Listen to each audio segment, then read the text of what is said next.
It's Frosty Friday. That means that this Ice Queen brings you a different ice wine cocktail every Friday, all winter long. So today it is the Icewine Cosmopolitan.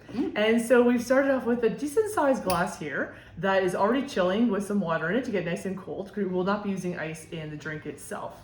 We have a ice wine, what's this? The martini shaker already filled with ice, ready to go. So we are going to start off with 1 ounce of the 2016 Vidal Ice Wine.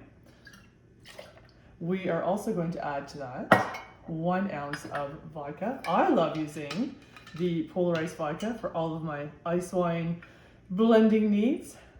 From Canada, glacier water is made from.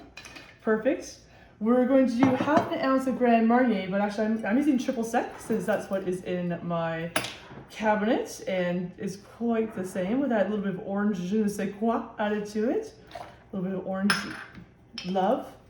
Perfect. And now let's make it even more Canadian with some cranberry juice.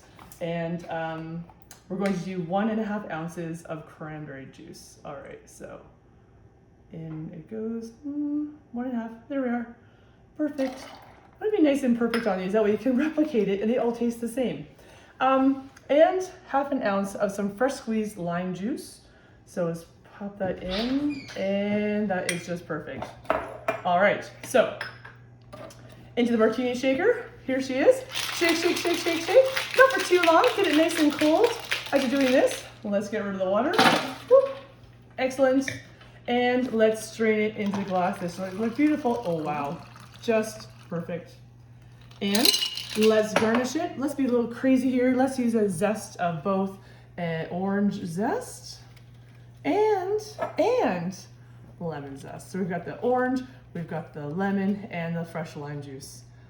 A ice wine cosmopolitan. Cheers.